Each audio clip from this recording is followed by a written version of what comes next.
SMAW செயல்முறையை பயன்படுத்தி நேர்கோட்டு beat straight line bead in SMAW process.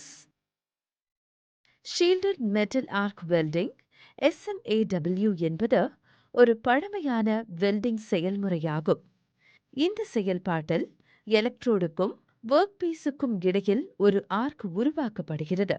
இது எலக்ட்ரோடை உருவாக்கி ஒரு வெல்ட் குளத்தை உருவாக்குகிறது. இது மேனுவல் மெட்டல் ஆர்க் வெல்டிங் என்று அழைக்கப்படுகிறது. வெல்டிங்கிற்கு முன் சில பாதுகாப்பு முன்னெச்சரிக்கைகளை பின்பற்றுவோம். வெல்டிங் வேலைகளை செய்யும்போது தனிநபர் பாதுகாப்பு உபகரணங்களை அணியுங்கள்.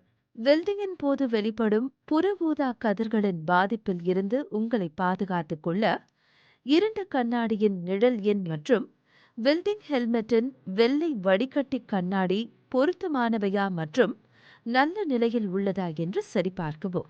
இப்போது இந்த வெல்டிங் செயல்முறையை பற்றி விரிவாக கற்றுக்கொள்வோம். முதலில் ஹாக்ஸா, கேஸ் கட்டர் அல்லது பவர் கட்டிங் மிஷினை பயன்படுத்தி கொடுக்கப்பட்ட அளவீடுகளின்படி உலோகத்தை வெட்டவும். வெட்டிய பிறகு ஒரு ஃபைல் அல்லது அரைக்கும் இயந்திரத்தை பயன்படுத்தி ஒர்க் பீஸின் மேற்பரப்பில் இருந்து துரு, தூசு மற்றும் அழுக்குகளை சுத்தம் செய்யவும். சாக் பீஸ் அல்லது ஸ்கிரைபர் மற்றும் எஃகு அளவுகோலை பயன்படுத்தி ஒர்க் பீஸில் ஒரு நேர்கோட்டை வரையவும். பின்னர் இயந்திரத்தின் எதிர்மின் முனையம் எலக்ட்ரோட் ஹோல்டருடன் இணைக்கப்பட்டுள்ளதா மற்றும் நேர்மின் முனையம் வெல்டிங் டேபிளுடன் இணைக்கப்பட்டுள்ளதா என்பதை உறுதிப்படுத்தவும். வெல்டிங் இயந்திரத்தை இயக்கவும். வேலையின் தடிமனுக்கு ஏற்ப எலக்ட்ரோடை தேர்ந்தெடுக்கவும்.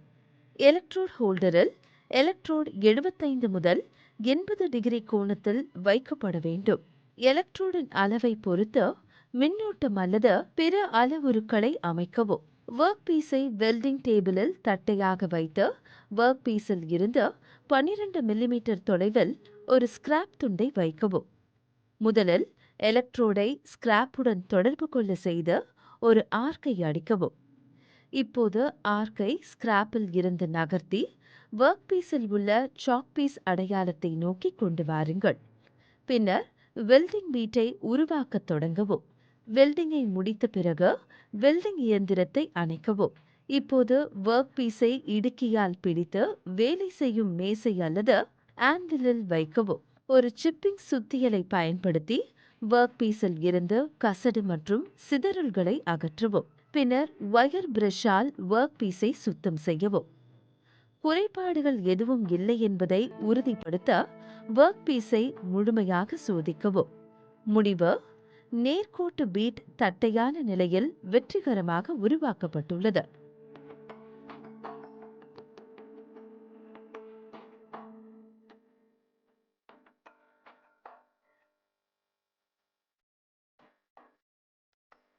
சுருக்கம்: ஷீல்டட் மெட்டல் ஆர்க் வெல்டிங் SMAW-ஐ பயன்படுத்தி தட்டையான நிலையில் ஒரு நேர்கோட்டு பீட்டை எவ்வாறு உருவாக்குவது என்பதை நாம் கற்றுக்கொண்டோம். எலக்ட்ரோடுக்கும் ஒர்க் பீஸுக்கும் இடையில் ஒரு ஆர்க்கை எவ்வாறு உருவாக்குவது என்பதை நாம் புரிந்து கொண்டோம். இயந்திரத்தை எவ்வாறு அமைப்பது, முனைய இணைப்புகளை உருவாக்குவது மற்றும் அளவுருக்களை சரி செய்வது எப்படி என்பதையும் நாம் கற்றுக்கொண்டோம். இத்துடன் கூடுதலாக வெல்டிங் நுட்பம் மற்றும் வெல்டிங் தரத்தை உறுதிப்படுத்த வெல்டிங் செய்யப்பட்ட ஒர்க் பீஸை ஆய்வு செய்யும் செயல்முறையையும் நாம் கற்றுக்கொண்டோம். இப்போது இதோ உங்களுக்காக ஒரு செயல்பாடு. மேலே விவரிக்கப்பட்ட செயல்முறையை பின்பற்றி நீங்களும் ஷீல்டிங் மெட்டல் ஆர்க் வெல்டிங் SMAW-ஐ பயன்படுத்தி தட்டையான நிலையில் ஒரு நேர்கோட்டு பீட்டை உருவாக்க முயற்சி செய்யுங்கள்.